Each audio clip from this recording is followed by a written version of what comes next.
Hi, and thanks for joining me in my shop. What we're going to find out in this video is have I learned enough to use the wobulator and the oscilloscope to refine an FM alignment. So I've completed the alignment using the classic voltmeter approach. Seems to have gone fairly well. In the end, I discovered my voltmeter is a problem in itself, and I was using my oscilloscope as a voltmeter. Didn't really care what the wave shape was, just the strength of it, and that seemed to work quite fine, and I think I got a pretty good result. Now we're going to try to use the scope and the wobulator approach. So the wobulator is this guy up here,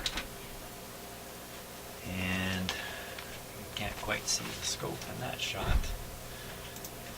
Take a look here.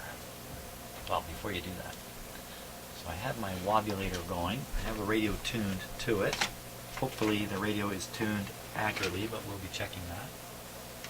And the wobulator control here, which controls the degree of sweep, is this control, and it's an uncalibrated control in this particular case, but it does in the instructions talk about the number of dots. And I'm pretty sure it said go to the fourth dot, which would be about here. Something like that. Now the wobulator's transmitting about 100 megahertz, which is being received by the radio. Here it is. And the hum you hear is because the wobulator is wobbling at 60 cycles. So now we look down to the scope. Well, there is something interesting on the scope. Just to be clear now, the don't need the sound going. The scope sweep is off, and the sweep is being generated by a transformer. Actually, you can see it right down here. Huh. That's interesting. So the scope is moving this way based on just a run-of-the-mill 60 cycle signal coming out of that transformer. The up and down part, though, is coming due to a connection into the radio. And you can see the scope lead here. And where am I connected for this test? I'm connected right at this spot here, which is basically a center tap on this secondary side of the transformer here.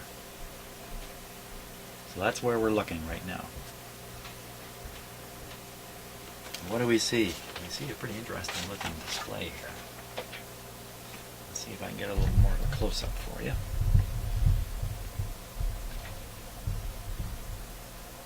With my boom camera. Hopefully that's the only thing that goes boom in the shop during this. Just raise that up. And it looks like somebody's back molar or something like that. That's quite a complicated wave shape. Why it looks like that exactly, I couldn't tell you. But I think that's the bow tie shape.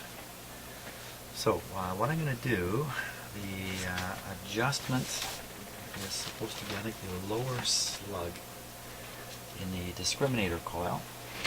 So I'm going to, first, let's make absolutely sure we're tuned in to the center.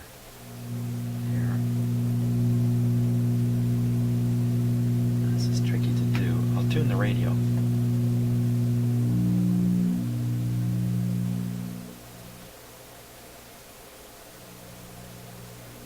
Coming back.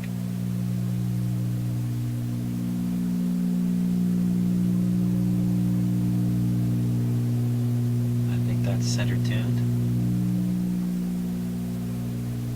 Now we go the other way. That is pretty cool. I like that. Okay, we'll tune back.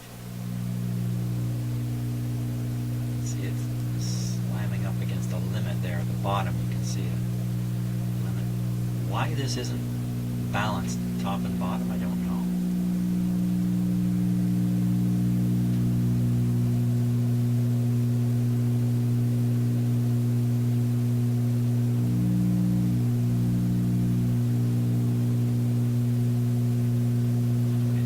that that is center tuned.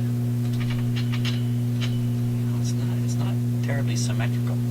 Maybe that's what this adjustment's all about, making this thing symmetrical. Let's see what we get. So I can adjust it now.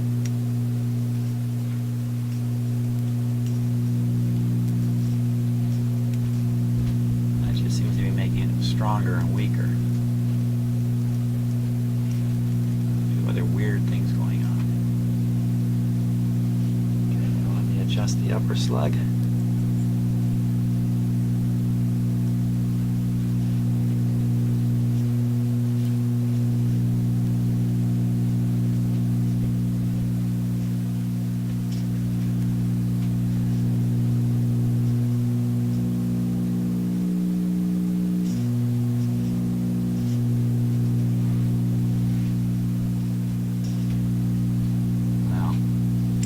Of strange wave shapes there.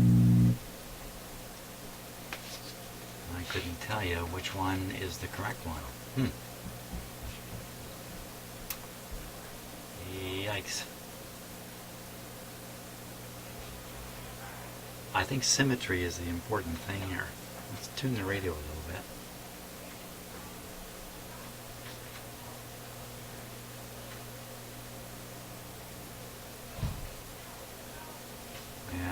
About there. Okay, hold on a second.